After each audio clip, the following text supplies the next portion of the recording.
Welcome to the Celtic State of Mind Bulletin. I'm John Dykes, and today I'm delighted to be joined in the studio by the one and only Lawrence Connolly. Welcome back to the studio, Lawrence. How are you, sir? I'm doing well, mate. You know, despite the turmoil at Celtic, I think we're happy with the football Ange has given us. You know, despite what's going on in the more professional side of things with the CEO professional. Seriously?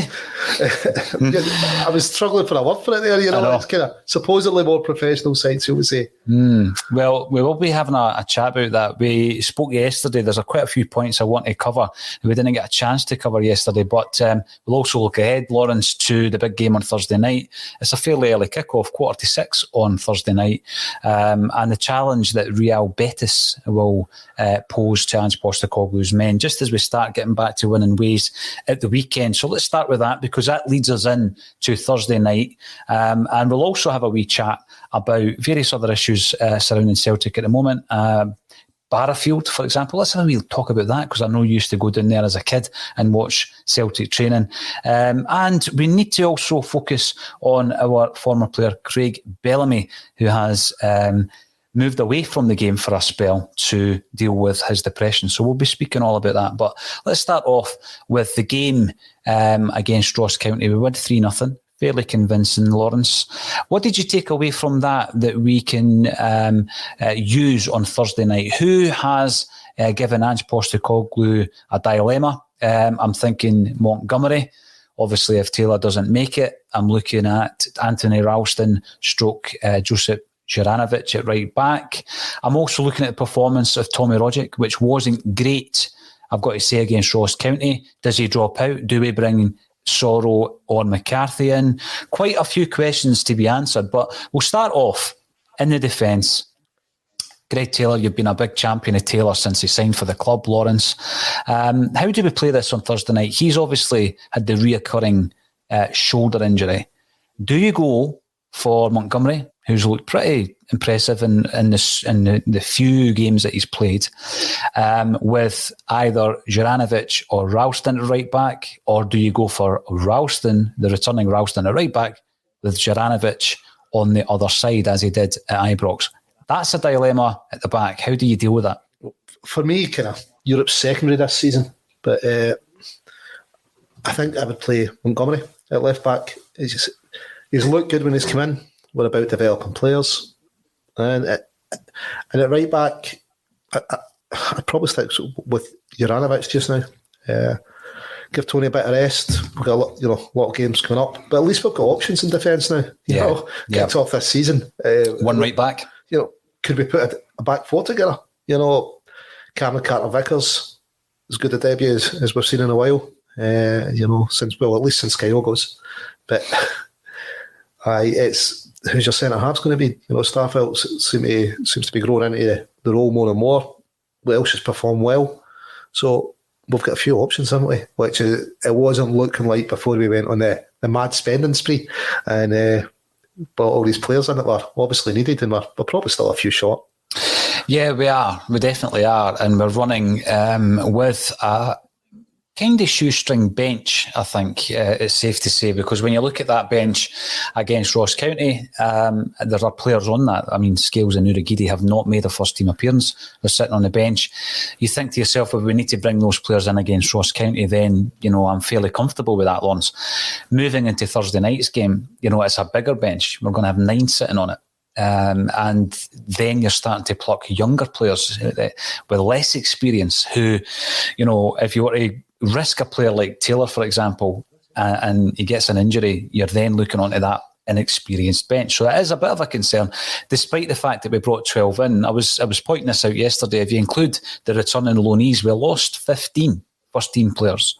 We brought 12 in. So it sounds great that you're bringing all these guys in, but we're still a few short from the personnel that we had last season. Lawrence, I think on a personal level, and I'm going to bring this up because we've got to also mention Liam Scales, Stevie Boy. And again, this isn't a personal thing for me in relation to Liam Scales, but this isn't the game to throw in a debutant. If you've got someone like Montgomery, who's got the experience, albeit very little experience in the first team. He's done well when he's played. Or, alternatively, you play Juranovic supposedly out of position. Because I just think when you're a Croatian internationalist, Lawrence, with that level of experience, and we've seen him playing, for Werder Bremen, Legia Warsaw, we know what he can do at that level.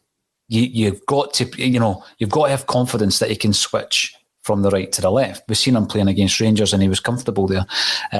So I would more than likely, if Ralston's fit, I would go with Ralston at right back and Juranovic at left back, which again might be a bit unfair on Montgomery, because I was actually saying he should be playing against Rangers at Ibrox. He should start against Rangers at Ibrox.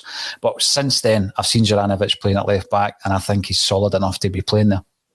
No, listen, he's definitely got the ability to do it. But for me, it's Montgomery. I think he gives you more going forward at left back. We want to develop players and trust players, don't we? Mm-hmm. And I think Montgomery's definitely looks like he's got a big future ahead of him. I agree with you. I think it's too early for Scales. But I would have Juranovic at right back, Montgomery at left back.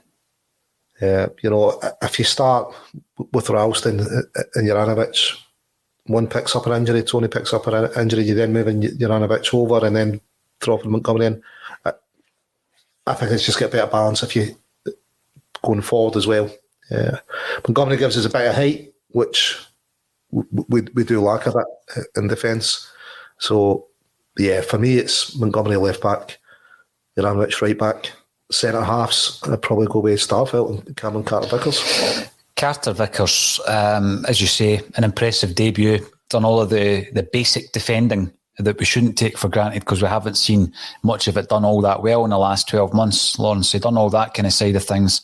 I was going to say effortlessly, but he done it naturally. We want to start building a relationship between our two centre-halves. And I think that although Stephen Welsh will be feeling hard done by, we called it last week in the run-up to the game, Stephen Welsh is going to sit it out.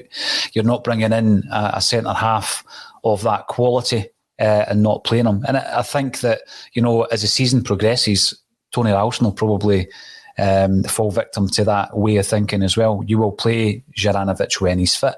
And I think you'll play Carter-Vickers when he's fit. It was a commanding performance. He also looked, for me, very comfortable on the ball, and we're going to be playing out from the back, so you've got to be comfortable. The other thing, and this is such a refreshing thing, Lawrence, to discuss the goalkeeper without having absolutely any doubt as to who starts in goals. Joe Hart, so much to like about him since he's came in. None more so than making saves, which is pretty important for a goalkeeper, but that's been lacking for a while.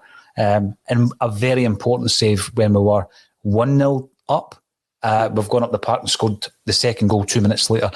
He is going to be pivotal. I think his experience is going to be pivotal going away to Seville on Thursday night, Lawrence. Aye, listen, he's head and shoulders above all the other keepers at the club. But when you watch him in the game, he's talking the defence through it. It's definitely the base of strong spine of the team for us, isn't he? He's made a save. We've maybe went a year without keepers that were doing those kind of saves. He made it look easy. He's anticipated what the boy's doing. He's went early, and it's his experience that I've got him that. He looks comfortable enough with the ball at his feet. I don't think there's any debate that he's our number one.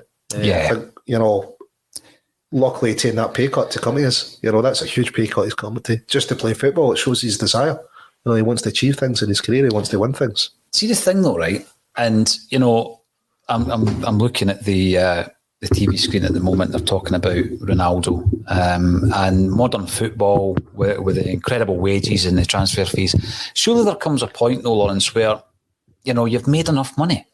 I mean, I think it's great that any professional in any walk of life makes a decision that isn't based on the salary, and that's what Joe Hart's done. He's made a football decision, but you don't see it very often in modern football, do you?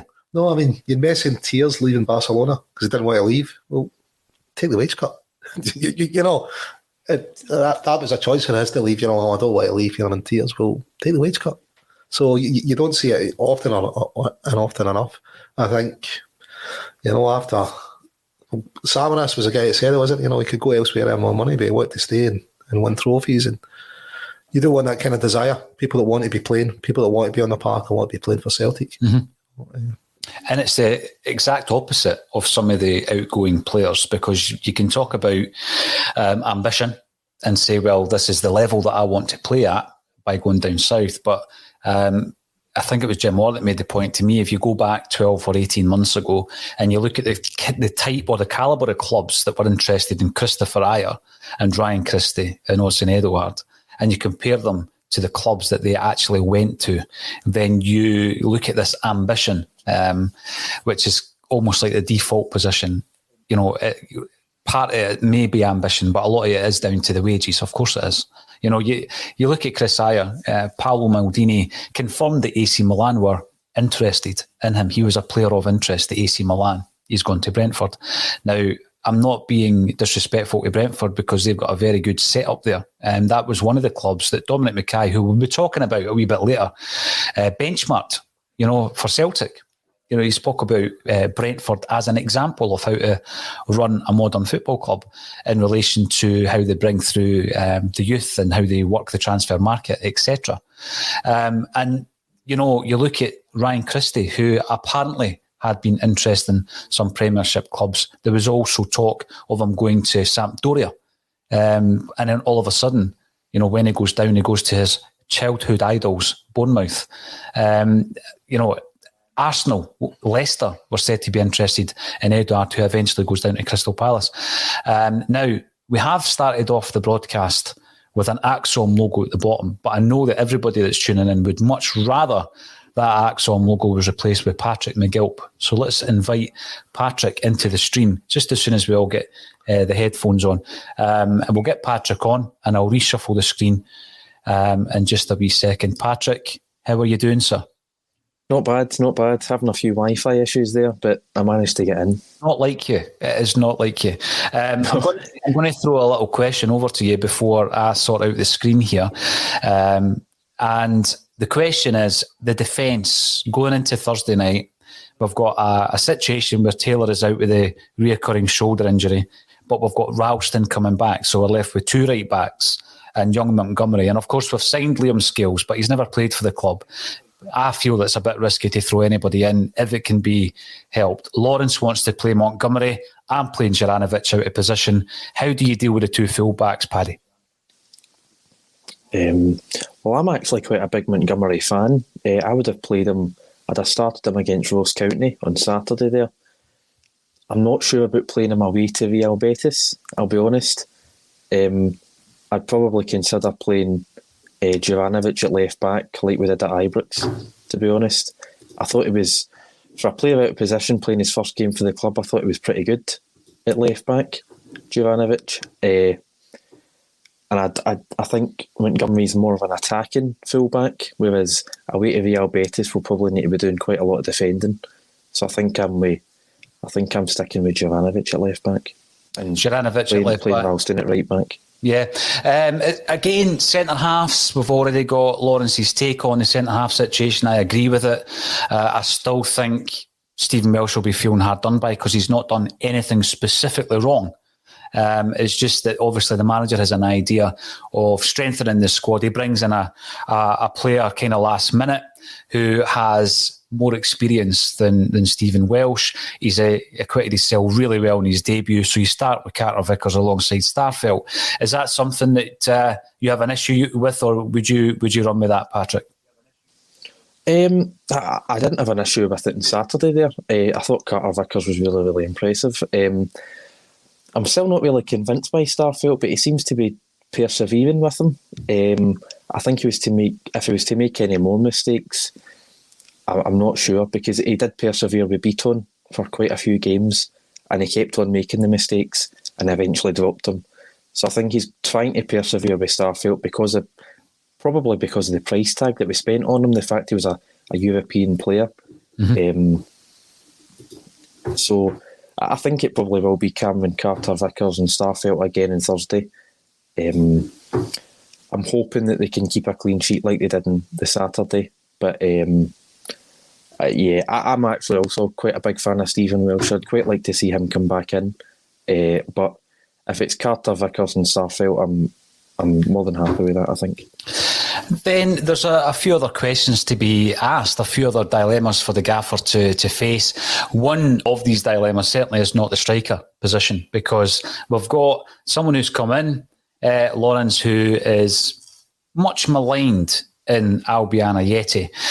His Celtic career has not really got off to a good start. I mean, one season during the worst season in the last decade, certainly, for Celtic, and he was in and out of the side, never really looked sharp, did he? Never really looked fit. We've seen a couple of flashes where, people keep saying, no, cliche, there's a player in there. And he's been thrown in simply because he was the only striker we had. The other option was to play Abada or Jota out of position there against Ross County, so he's been thrown in there. But he's got a couple of second-half goals, which will do his confidence world of good.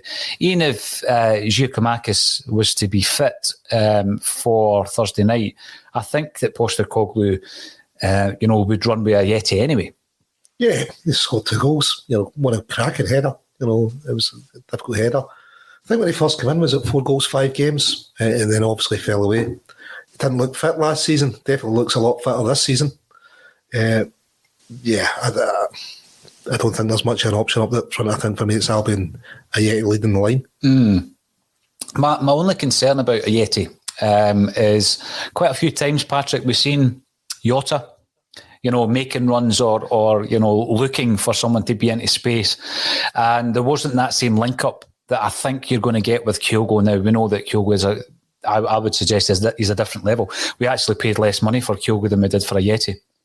But I think that there is going to be an issue with linking up because, Abada and Jota have a very direct kind of style of play. And Jota, I just think he seemed to be a wee bit ahead in terms of his thinking of Ajeti. And I think that in the middle there, you've got a player in Tom Rogic who isn't a certain starter for me. I mean, what would you do with him, guys? Because he's come in after the long haul flights. He's looked a bit jaded. Now, Celtic are going to have a couple of days extra to prepare for this game. Betis were playing last night. They were playing last night and they're playing again on Thursday. So we've got a couple of days of extra recuperation. They picked up an injury as well last night. So would you stick with Rogic with no Lawrence, that there's a relationship between Ange and Tommy Rogic? He's been playing pretty well this season. But it wasn't great against Ross County. I'm putting it down to tiredness and fatigue. Listen, hopefully McCarthy's fit. If McCarthy was fit, I'd maybe change it up, have McCarthy and Beaton and McGregor further forward. I think that is a bold move. Beaton. Yeah, I think, defensive mid, he'd do a job in there next to McCarthy. He's got good ball retention. And frees McGregor. And McGregor is a cracking attacking player. And I think he's wasted when we play him further back. So you're dropping Turnbull as well? Yeah, I think he's played his way out of the team again. And I think Rogic just looked really tired. So I think it'd be a more solid midfield, McCarthy and Beaton, and then McGregor playing a wee bit further forward. Interesting take there, Patrick. Now, there's a couple of wee questions I would ask. First and foremost, Beaton's not been in the squad. So I don't know if there's an unconfirmed injury to Beaton, because he's normally there or thereabouts. If he's not injured, I certainly would expect him to be in the 20-man squad. He would be possibly on the bench, because we really are. I mean, it was a very weak bench that we had against Ross County, Patrick. I'm guessing when you're adding a few more bodies onto that, we really are going into the kind of young and inexperienced lot of players that we've got. Beaton, I think, would come back into that category. But I think Lawrence makes a good point on McCarthy. I know he's only played 3 substitute games for Celtic. If indeed Ange Postecoglou decides to rest Tommy Rogic, maybe put someone on the bench as a last 20, 30 minute impact sub, then McCarthy could be in for a start, his first start for Celtic. Is that a risk, do you think, Patrick? I think the fact he's only played 3 substitute appearances, I didn't realise it was as small as that. I thought he'd actually came off a wee bit more, but that I think that would probably be a bit of a risk. I don't know if I'd trust Beaton at defensive midfield. I think I'd actually rather play Liam Shaw if you're going to go with 2 defensive midfielders, because I think Liam Shaw's been more impressive this season than Beaton has. I know he's nowhere near as experienced as near Beaton, but Beaton keeps making the mistakes. I just don't think you can trust him anymore. I'd drop Rogic for McCarthy, and if you were playing 2 defensive midfielders, I probably would drop Turnbull as well. But with Tom Roderick, I just don't think that you can. I don't think they can rely on him in Europe. He doesn't quite turn it on the same way he does in the domestic games. I think with the step up he struggles because he's quite slow, and I think Turnbull's actually quite slow as well in terms of their pace. I think you mentioned Jota earlier. I was relatively impressed with Jota in the first half on Saturday. He was doing all the sort of step overs and skill moves, and he had quite a good first touch. And he was crossing it into Ayeti, and I don't know if it's just they don't have the partnership yet, but it was as if there was no real final ball quality there. But I think I probably would go with a defensive midfielder on Thursday night, and I think it probably would be McCarthy. I think it's a good shout. My own feeling on this, and I'm only predicting, which you're allowed to do on the podcast, I'm thinking that he's going to go with McCarthy and McGregor, but with Turnbull as a number 10, Jota left, Abada right, and obviously Ayeti through the middle. That's how I think he'll line up. So not as bold as you guys. I think he's going to play safe. But the question would be, and I'm going to bring this in from Terence Pat, who's watching on YouTube, I wouldn't have Soro anywhere near the starting 11 or subs coming on. He is a liability, gives away possession and can't tackle. Interestingly, no one mentioned Soro when we were talking about bringing someone else in, maybe to be more of a defensive midfielder. What has gone wrong with Soro, Lawrence, this season? I mean, when he came in against Lille, he made a big impression. He then went on a very good run. I've mentioned this before. He drops out of the Scottish Cup final because of food poisoning. Didn't really get back to that early form. And I don't think we've seen what Soro can do under Ange Postecoglou, because, I mean, the appearances have been few and far between. But when he has come into the play, he's breaking it up for all the wrong reasons. He's given away too many fouls. What has happened to Soro? I mean, last season there was supposed interest from Tottenham Hotspur, but he seems to have regressed slightly. Yeah, definitely. I think you've hit the nail on the head. He's given away too many cheap free kicks, but it's naive or trying too hard to impress. He's just forever giving away cheap free kicks and putting us under pressure. We haven't been the best at defending balls into the box, and we can't afford a midfielder to be given the opposition the opportunity to get so many set pieces in a game. No, well, going by past experience of that Celtic defence, Lawrence, you really can't be given any kind of free kicks 30, 40 yards out. I remember when we played Hibs at Easter Road, the 2-2 game, when Luxalt scored late on, and we gave away a free kick, and it was about 10 yards inside their own box. And I was worried there, and they scored from the resulting free kick. They scored. So, yeah, absolutely. Although I do think we are stronger at the back. What about yourself, Patrick? Does that concern you? Because Soro did look like a bit of a find when he came back in. Remember, he comes in, you're looking at his performances, and you think, well, him and Turnbull should have been brought in earlier at that stage last season. Yeah, when they both started against Lille, I thought, here's two players that should be playing every single week for the rest of the season, because, the creativity in the midfield, I think Brown and Christie were probably the two that were looking to take out and then put Turnbull and Soro in. And it was night and day compared to what we'd seen up until that point in the season. I wasn't that big a fan of Soro's first touch. I thought his passing was a bit erratic, but, miles ahead of what Brown was offering his last season. And I think he probably has regressed a bit since he first came into the side. I think Turnbull's just going through a bad bit of form now in comparison. I think he's still a really, really top player. Yeah. But with Soro, you're right what you're saying. It is telling that neither me or Lawrence even considered him for Thursday night. I think when he came on Saturday, I don't know about giving away free kicks, but there's a few backwards passes that put us in a bit of danger. And I think he's liable to that as well. So, yeah, it's a mystery about what we're going to do with him in the future, but I definitely wouldn't start him on Thursday night.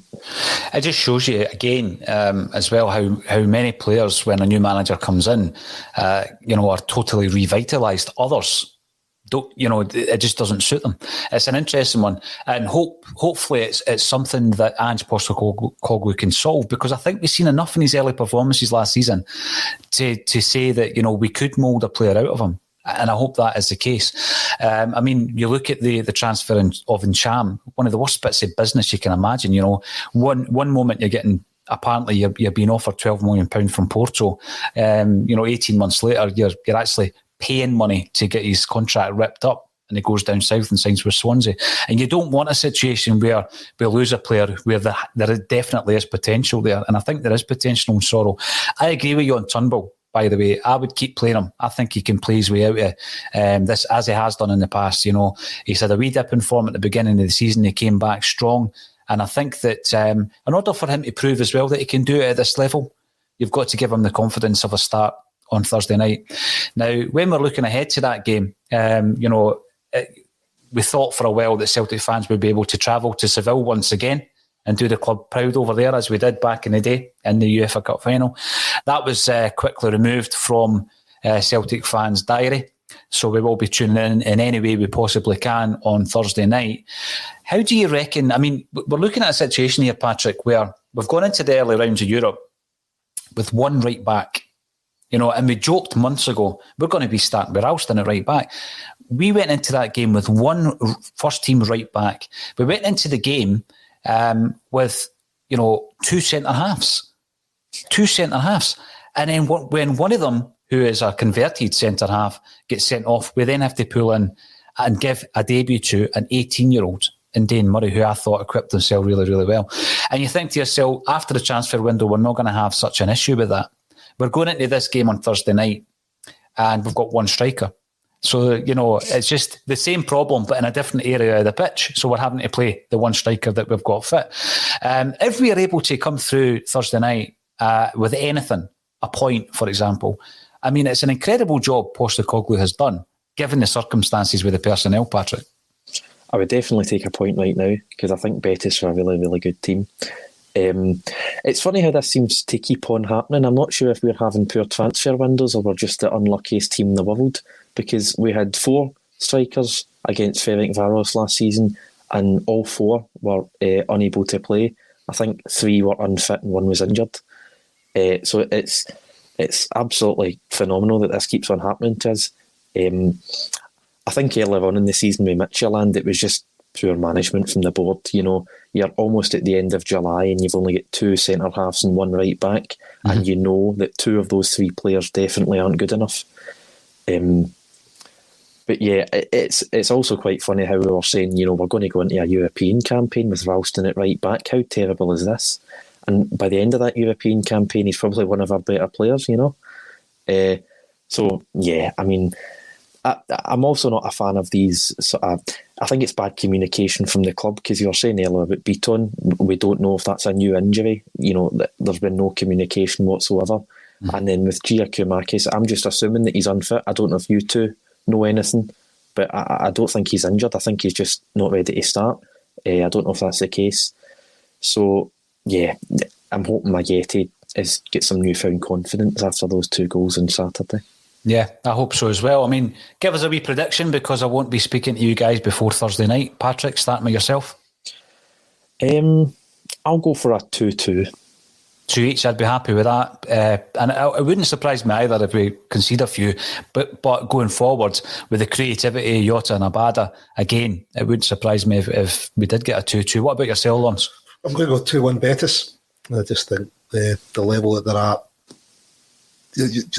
for where we are as a team, it's just a bit early to be playing someone like that. We're missing Kyogo, who adds so much more than just, a centre forward that gives so much energy and inspiration to the team. So, yeah, I'm going to go 2-1 Betis. I tell you what, Lawrence has been bold today. We're playing Beaton and he's going for 2-1 Betis. I think that's the first time anyone has ever predicted a Celtic defeat on the Axon Bulletin, Lawrence. So, fair play. I predicted the last European game away we would get beat 2-1. Did you? Aye, we did. Kissy death, right. We'll stop you there. Moving on. John Sweeney actually comes in with a good point, going back to what we were talking about, guys. If Ayeti gets injured during the match, who plays up front? You're playing someone out of position at this stage. You're basically going to be playing, I would suggest, Abada or Jota, because both of them can play through the centre. It's not their preferred positions. Jota answered that question at the press conference, didn't he? They've played there for the previous clubs. So you're playing somebody out of position, John. And for example, if it's Abada, who do you play on the right? There's the next question. If it's Jota, who do you play on the left? Because we're thin on the... So basically, it's an issue that just moves around the park. You've got an issue up front. If Ayeti pulls up for any reason, You've then got an issue at the right-hand side because we don't know, again, communication, Patrick, we don't know when Forrest is coming back, And behind him, you've got Dembele, who was looking promising in pre-season, but he had an absolutely shocking challenge against Bristol, wasn't it? Bristol City. So, yeah. And I think they've done his ankle. So on the left-hand side, if Jota isn't playing there now that Christie's away, who plays out left? Because Johnson's not back. So, yeah, it is going to be a big concern, John. And I think it also shows, it was a decent enough transfer window, but the manager must have been looking at that thinking, I'm at least another 2 or 3 players short. It would have been difficult. It's going to be hard to bring 12 players into a squad. But, it would have been a lot more difficult if it was 15, but I still think we're short without any shadow of a doubt. A few other things to discuss before we move on to the board. Because there are some boardroom discussions we're going to have today. Daniel Mack agrees 2-2, and I actually think it would be a good draw for Celtic to go over there. Because once Kyogo comes back, we're a completely different beast altogether. Kevin visited us yesterday in the studio. He ended up driving about in a chopper. These are the things that happen in a state of mind. I'm not going to tell you why, but you will see it. Paddy, you're a witness to that. Kevin Graham comes in to say the Jaffa Cake thing. Does that mean Rangers are the Rangers for tax purposes? I've no idea what you're talking about, Kev, but I thought I would bring you in anyway. Cakes and biscuits and stuff, mate. Different tax. They're cake only in name, Lawrence, if you want to bring that debate into... Think? Oh, yeah. But they go hard when they go off. Do you dip them in your tea?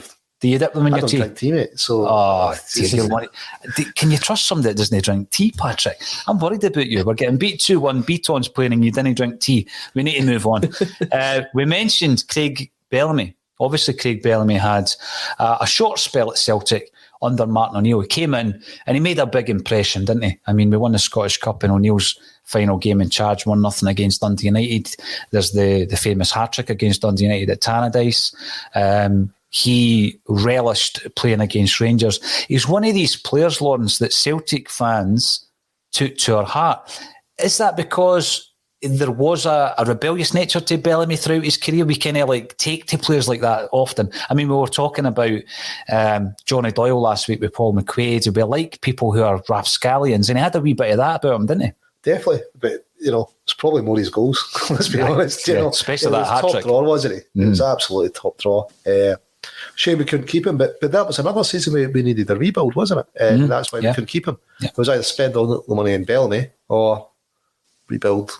You're spot on. Aye. So much the same. Owners is it a recurring theme? It's a good point, actually. Yep. Aye. So we had someone that would have stayed, was absolutely top quality, and we had to let him go because our squad was so threadbare again. It's an excellent point because it is going to lead into the wider discussion maybe in the last 15 minutes of the show where we talk about the board and where we are with the board and, after the departure of Dominic Mackay. But reading Gordon Strachan's book, he talks about the situation where he comes in and he has the option to buy Craig Bellamy, just like you say, Lawrence, who had obviously played previously with Gordon Strachan at Coventry City.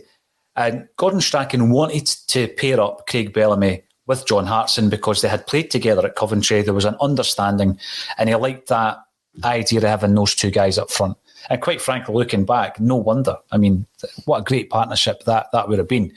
Bellamy would have done all the running, but, there would have been a good partnership. But he was faced with a dilemma.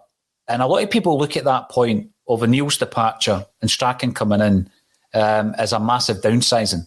And you look at the players that Martin O'Neill had brought in, massive transfer fees, but also massive wages. I mean, even players like, Steve Guppy coming in from Leicester was on a big wage. Magnus Hedman, huge wages when he came to the club, when we brought him in as well. So we had put the wage bill through the roof, and one of the jobs Strachan had was to bring that back down. So we had this dilemma where he could buy Bellamy, or he could go out and buy 3 players.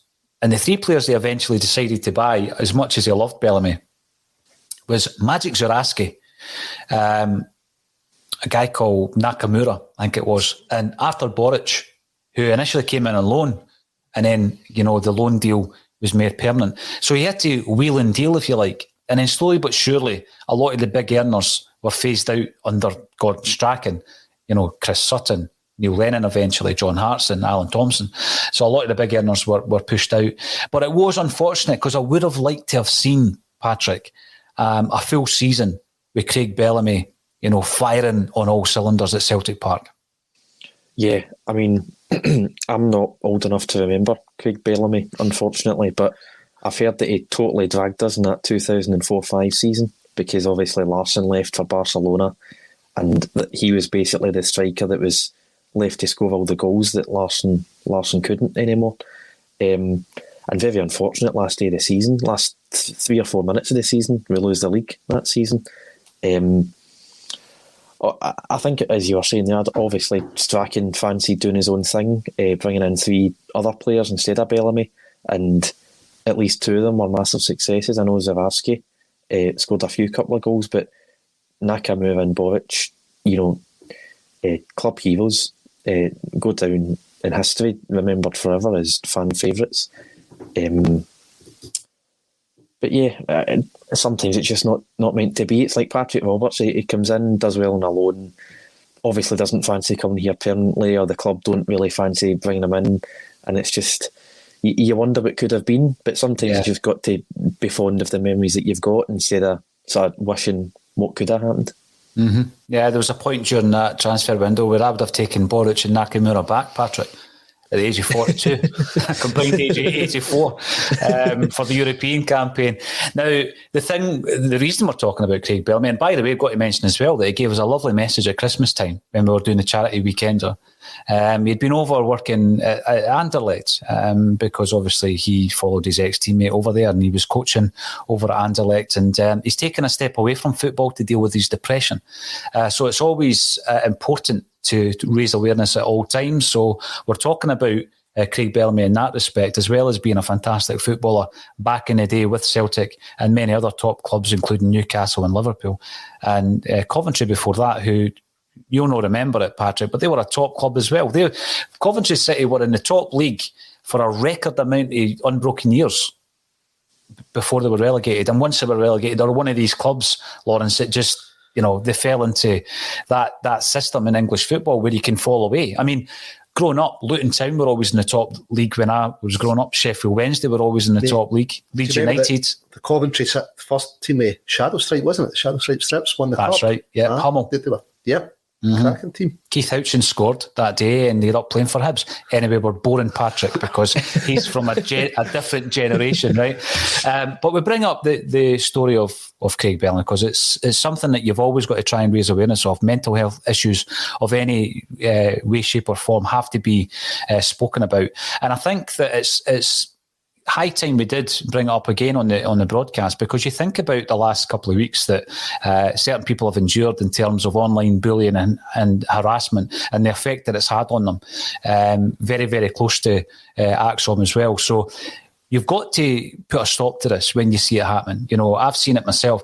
Interestingly enough, a few weeks ago, I was getting a rare old time of it from an individual. And when I looked at his fellow Celtic fan, his Twitter profile, he was constantly going on about mental health. And I'm thinking to myself, but you're targeting me. I mean, it didn't bother me personally, but he's targeting me. And all the usual stuff came out. And I'm thinking to myself, a lot of people, it's not just about putting it on a tweet because it looks good. You've really got to be an advocate of mental health awareness and call it out when somebody is getting online bullying and harassment, because it's totally unacceptable. You've just got to look at the way that people react because someone's on a screen. They think, well, this isn't going to affect them.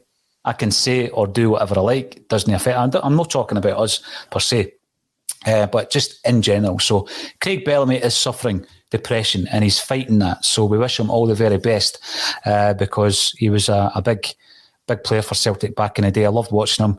And he's given us best wishes when we needed them, and we're going to give him the best wishes when he's requiring them as well. Now, Lawrence, we're going to go even further back in time. So, Patrick, stay with us, mate. Stay with us. Barrowfield. Barrowfield was one of these almost mythical places where the Lisbon Lions trained and everything else. I mean, the history of that place goes back to 1965, actually. It was used as a junior It was used as a junior park. Was it? Sorry? Was it Brixton Waverley or something? They got it off at? I'm not sure who it was that played there, Lawrence, but Jock Stein it was actually who came up with the idea of adopting it as a training facility back in the day. And you see the old pictures of the training facility in inverted commas back in the day. It was a mud pit. It was a quagmire and of muck and various other things. And people have told us, Frank McGarvey's told us that there used to be like a Scrappies next to it. And he was a Rangers fan. So when Celtic were training, he would burn things like big tyres and make, so that the smoke and all that would bellow over to Barrowfield and put the players off. Bizarre. Ajax were offered the training facilities in the early 80s, and Johan Cruyff thought that Celtic were at the wind-up when they turned up to train at Barrowfield training complex because it was so bad. But, the Lisbon Lions won the European Cup training on Barrowfield, and David Proven once said they won it in spite of the training facilities. So there's a wee checkered history of Barrowfield.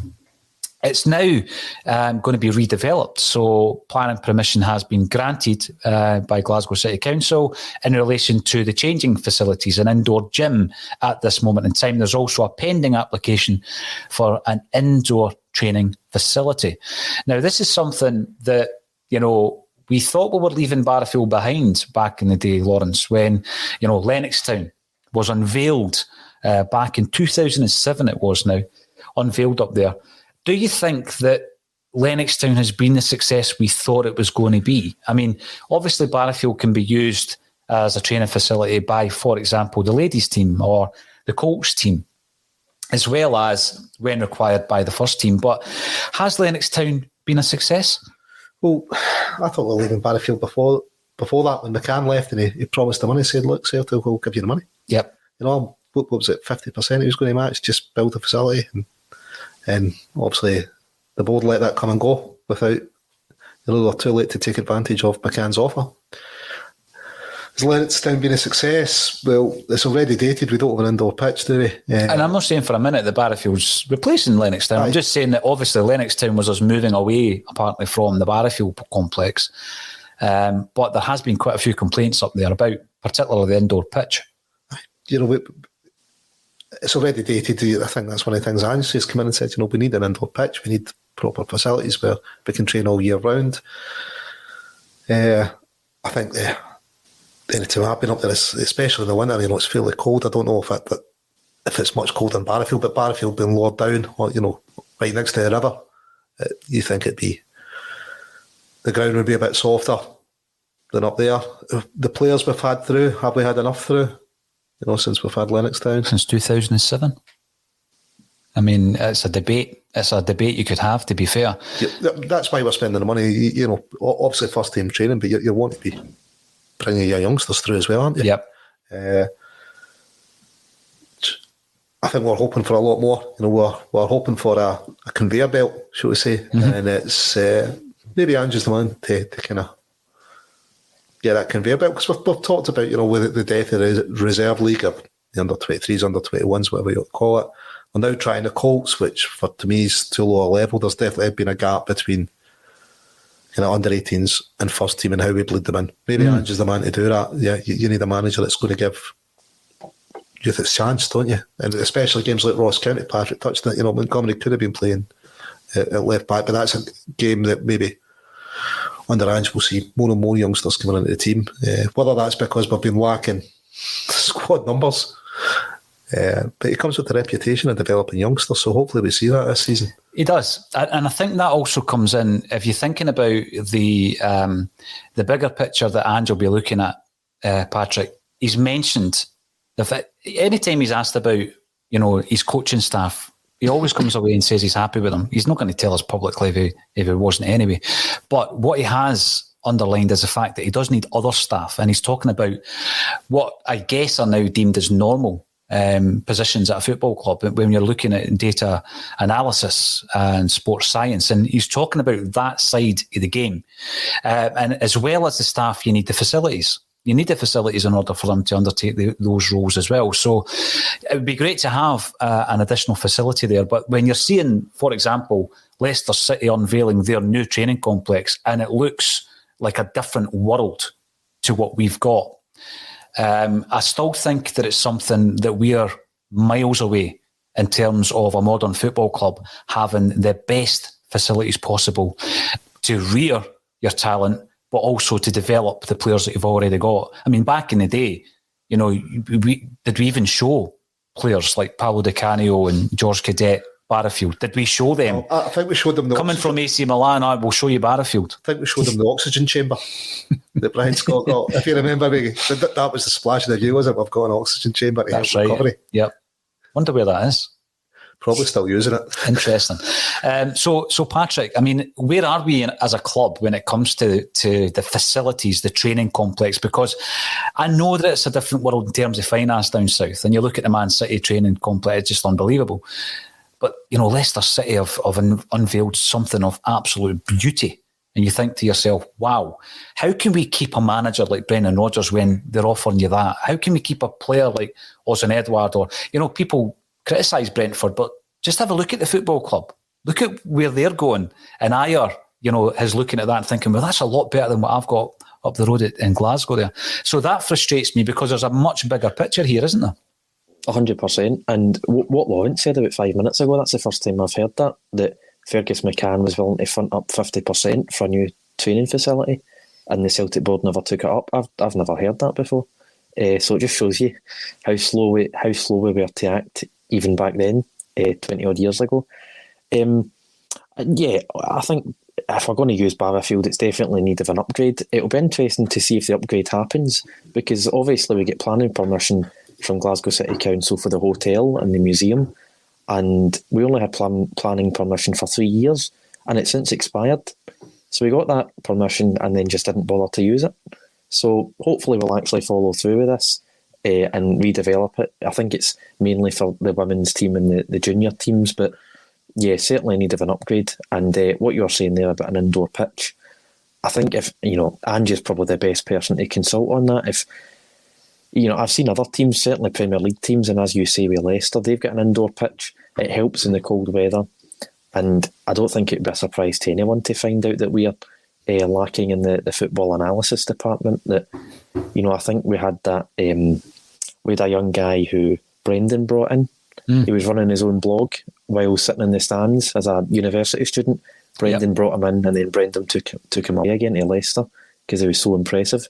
And I think we were more than happy to let him go. So it just shows you, I think we probably actually undervalue that part of the football world. So I think the board and the people running the club need to grasp the importance of it first, and then we can actually look to start upgrading it. Well, I think back to that's always been the big criticism, isn't it? The indoor facility up the road. And I'm going to bring this point in from Johnny Ryan, who's commenting on YouTube, still waiting for Lennoxtown to be renamed after Tommy Burns. 100%. Yeah. I mean, I don't know why that's even a question. That needs to happen. But I remember, if you're talking about Lennoxtown, and that was unveiled in October 2007. Let's have a wee look at the comparison down south. So a year later, September 2008, Manchester City paid £32.5 million for Robinho. Remember him? Bought from Real Madrid. He didn't like training in the cold. He didn't fancy it because, he's from sunnier climes. So Man City built an indoor facility because Robinho didn't like training outside. That's a true story.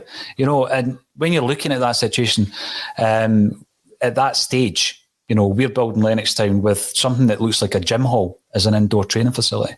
And a club like Man City, who, to be fair, had just been taken over, and that millions and hundreds of millions had been pumped into them around about that time. In fact, the new owners came in on the day Robinho signed, but it really is a comparison, and we need to improve what we've got. I think that's the big point. We need to improve what we've got, because otherwise we're going to be left standing. You're looking at that facility down at Leicester, and it's embarrassing when you compare it to what we've got. It really is embarrassing. And again, it feeds in, Lawrence, to the youth development as well. But see, obviously it's the gym, the modular gym I've got, and changing facilities we've got. So that will just be moving the gym out of the main stand at Celtic Park. That's what we'll be replacing there. So you'd like to think it's going to be a huge improvement, which, an indoor pitch would be. But I think, we're just going to be moving the gym out at Celtic Park, really, aren't we? That it no longer have. Remember, you used to go down and you'd see the players kind of running up, maybe stopping in the Belvedere Cafe. For a square sausage roll before training at Barrowfield. Or in between, going back to get changed, they'd stop in there, grab that, then run up and get changed. Some of them would drive up and down, but most of them would just run the distance to Celtic Park to get changed. It reminds me of the story that Evan Williams told in relation to his first day at training at Celtic, where he walks up, they get changed at Celtic Park, they're walking up London Road, and John Hughes and Tommy Gemmell convinces them that on their walk up, they always go in and buy a couple of rolls and sausage. So Evan Williams does that, and he scoffs them on the way up to training. And obviously they're just winding him up. And then he gets absolutely beasted at training and he's spewing up all over the place. But welcome to Celtic, Evan. So we've spoken about some aspects of the club. We're looking forward to Thursday night, Patrick. But there are still a lot of questions to be answered, certainly asked. I don't know if they're going to be answered in and around the inner workings of the club at the moment. And my big concern, people are focusing on the football, and I get that. But my big concern is we've got a board in place at the moment. Those decision makers that, and we could go as far back, Lawrence, as Martin O'Neill and Brendan Rodgers, but in the near past, they basically presided over a situation with Neil Lennon that dragged on for months and months, possibly half a year, far too long, without making a decision. They then presided over the debacle that was Eddie Howe, dragging on and then not getting the deal done, and then bringing in a CEO who's lasted just over 70 days, Patrick. I mean, how much confidence do you have at this moment in time that we are being run properly by the correct people? None at all, is a short answer. It's just occurred to me there when you mentioned Neil Lennon. The board have actually been quicker to, and none of this is confirmed, but they've actually been quicker to drive Dominic Mackay out than what they were to sack Neil Lennon and hire a new manager. Because, of course, it took us about 106 days to hire a new manager. You're saying there that they managed to get rid of Dom Mackay in 70 days. If new CEOs are coming in and they can't even last 3 months working with people like Ian Bankier and Brian Wilson and Dermot Desmond, then we're in a hell of a situation, because at the absolute least, they all have to work together as a team and have a coherent strategy for how they want the club to be run. And I just don't think, there are people there that have been there for 10, 15 years. There's no way that they're the best suited people for that job. And I think there needs to be a massive overhaul in the boardroom. See, that's an interesting point you make there about the management situation. But they were very, very quick in the decision around Dominic Mackay. The big question, I guess, Lawrence, is, with regards to that position, you're going to be looking at that. If you are a forward-thinking visionary, someone who wants to modernise the football club that you're joining, and you look at what's happened to Dominic Mackay, who was all about modernisation, he was all about engagement, communication, and you see what's happened there, and you realise that perhaps, let's say it was an oval peg in a round hole in his case, but perhaps they are going to be resistant to that change. It's going to put a lot of these prime candidates off, surely. And then you're left with an internal, promotion or shifting of the deck chairs, and nothing changes. Yeah, I mean, I suppose sporting CEOs in Scotland there's not many. You'd get a good track record at SRU. It's obviously a big announcement by Celtic. So anyone that Celtic could be targeting for the job now will be aware of just how short the last guy lasted and what a good track record they had before. You'd expect them to reach out to Tom and say, "Look, Tom, what can you tell me here? Whether it's off the record or not, what actually went wrong here?" Celtic's on record saying we need to get a new structure in. I don't know how long we've been getting a new structure in for now. No head of recruitment through a transfer window. Why would you need one in a transfer window? No director of football. I don't know if we're still going to do a director of football. Maybe it changes with the wind, but it could come down to what purpose do these positions serve us?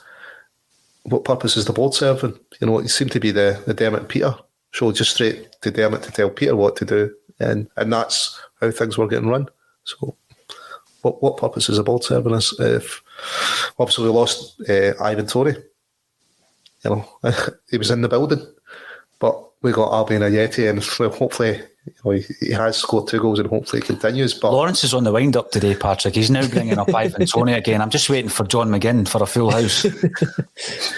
Another one, phone in Celtic Park before he, when he's down in Birmingham, trying to get the deal resurrected, try to join his boyhood heroes, but I don't believe the phones were working at Celtic Park or anyone was answering them. But it's more or less the same people. We talked about this last season. There's no point changing a manager if the structure remains the same. It's like putting a new front door in a house that's fallen down. You wouldn't do it because you're not addressing the issues you've got. So largely we've kind of come through a really poor season and disappointing season. We've got a new manager in. Looked as if we'd started the structural changes, but then we thought, actually we don't fancy these structural changes, would be the rumours. That's a bit radical, modernise. Yeah, that seems a bit of trouble. We've got a manager in, it looks like he knows what he's doing. Maybe that'll just keep the fans happy. Well, I'm going back on the subject we were talking about in relation to the underinvestment of the training facilities. Yeah, we know that Celtic are working in a different sphere, world than clubs down south, but we still don't have good enough facilities based on our income and the success over the years. So if you think about Barrowfield 1965, right, and then Lennoxtown 2007, a takeover in 1994, and we were still using Barrowfield until 2007, even though in 12 years from 1964 to 1976, Celtic reached at least the quarter-final stage of European competition on 9 out of 12 occasions. And you think that Barrowfield was good enough up until 2007? Absolute joke of an opinion to think that we invested properly in the facilities at Celtic Park, even post-McCann. And in 2007, up until this point, it's become pretty clear that even Lennoxtown needs to be improved. So, it wasn't a comparison between Celtic and English clubs. It was a comparison between the facilities we've got and the facilities we should have.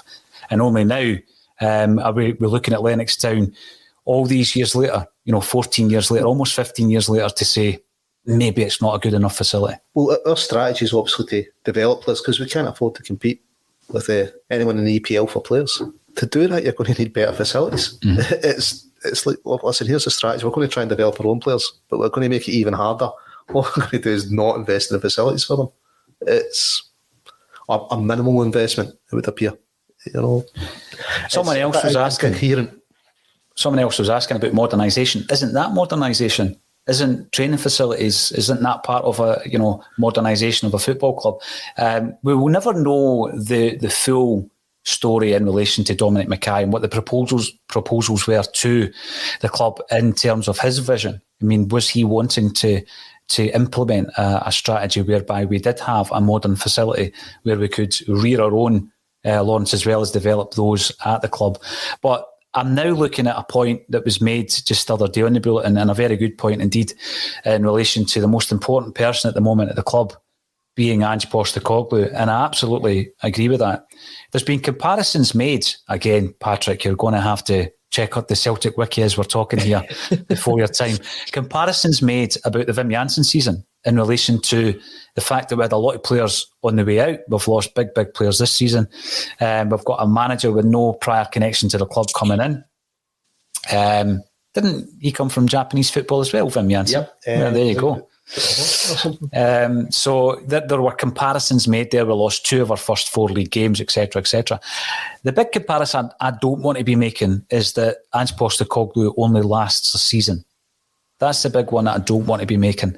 But I have said, Patrick, that I think he's now in a stronger position because the boards are in no state to be annoying the Celtic fans anymore with the departure of someone like Ange Postecoglou. And he should be actually going to them and saying, here are my demands in relation to staff that we've spoken about. And in January, this is what I'm expecting. Yeah.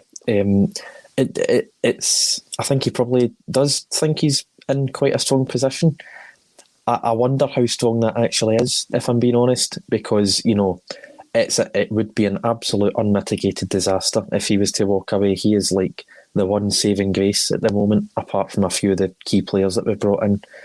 But if he was to walk, or if he was to leave the club in some way, there would be massive negative fan reaction.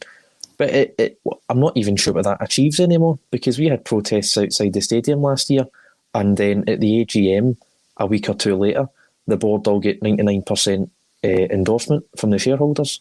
So I'm not actually sure what the solution is here anymore, because they seem to just sort of get away with anything that they do, you know. But yeah, I mean, there weren't fans in the stadium last season.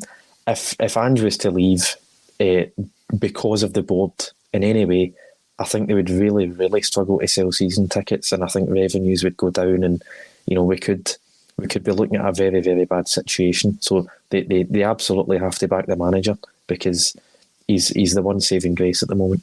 Yeah, absolutely. Lawrence, we go back to the takeover of the 1990s, and the roots of that change were years before. You know, they were basically based around a board of directors who, in many ways, were Celtic fans. I mean, they'd been born into the running of the club. There was a dynasty of families who ran Celtic Football Club, but they were incompetent when it came to the modernisation of football back then. We're now at a stage where Celtic, again, need to modernise in a different way. It's not so much that we need a full all-seater stadium, etc. That's the position they were in back then. They couldn't raise the capital. They came away with various schemes, Canvas Lang and all this kind of stuff. Was it Geoffdor or something? Yeah, and did they exist? Because they hadn't heard of Celtic. Bizarre days, but there are some similarities in that we do need modernisation as a football club. Fans are unhappy with the current incumbents in terms of the boardroom for different reasons than we were back in the day. Do you see the roots here a change? Do you see the roots to change at Celtic Park? Do you think that there will be change? And it certainly isn't going to be something that happens in the next season or so, but you know, the issues that happened at Celtic before, the roots of that were a good 6-7 years beforehand, weren't they? There appeared to be, even from the board, there appeared to be, bringing in Dom, there appeared to be a realisation that change was needed. Mm-hmm. So I suppose that the old board did that with Terry Cassidy, general manager, for fresh ideas to modernise the club. So I suppose that they realised they've got a problem. Whether they realise they are the problem or part of the problem is maybe that's what they didn't like. When I've said, well, actually part of the problem's the way you specifically are behaving and doing things, and maybe that's what they don't like. It's been a bit hard for them to hear. But Patrick's right. Where are we going to go for change? How can we affect it? We've got a billionaire who owns the largest amount of shares, not majority shareholder. Are we looking like, are we someone coming in to replace him? So, right Celtic fan that's saying, well, look, I want to take on things and change things, because right now there seems to be been a period since, I'd say, since Mark O'Neill of downgrading. And that goes back quite some time. With one anomaly being Brendan Rodgers. Yeah, but, Strachan done a brilliant job as manager, but he did have to come in and more than half the wage bill, and your two last 16s, maybe that's where the board's looking and going, we just need another Gordon Strachan that can half the wage bill and get us further in Europe. And progress further in Europe. Maybe that's why he's back at the club. I don't know. Maybe they thought, listen, we'll ask Gordon. Oh, don't go any further with that conversation, Lawrence, right? Because I know what's coming. I know what's coming. One final point, and it's a good one, and it's on Twitch. So thanks for joining us on Twitch. The board know they can do what they want. Full house at European game when it should have been free as a goodwill gesture. Told them that. Goes back to what you say, Patrick. At the AGM, everything's fine. Yeah, continue as you're doing a great job. No, you're absolutely right. Testing times off the park. Hopefully, on the park, we can forget all about this on Thursday night, and we will get a result. As Patrick suggests, where we bring something back to Glasgow. It's been an absolute pleasure once again for a New Look Tuesday Bulletin today with Patrick McGilp and Lawrence Connolly. Thanks everybody for joining us. If you're watching on YouTube, remember to subscribe and click the notifications bell. There's loads of prizes being given away on a monthly basis. You can even come in and pick your prize up at the studio here in Dalkeith. Lawrence, some of us will be going down to London for the awards ceremony. We are 5 times nominated all over, one-time winner. Hopefully that will be multi-award winning come the 13th or 14th of October, whenever the award ceremony takes place. But yeah, we'll be flying the flag for Celtic fans, and hopefully we'll come back up the road with another trophy, Lawrence. Yeah, well, I'm hoping for 3, mate. Okay, not last season, but the 4 previous seasons we kind of used to having 3 trophies as Celtic fans. So yeah, it'd be nice for us to get the show back and get 3, and hopefully Ange is listening in and thinking, if the Axon boys can get 3, let's see if I can get my team to do. A double treble, I can do that. Right, thanks everybody for joining us. Come back, tune in tomorrow at 12:30 for Celtic State of Mind.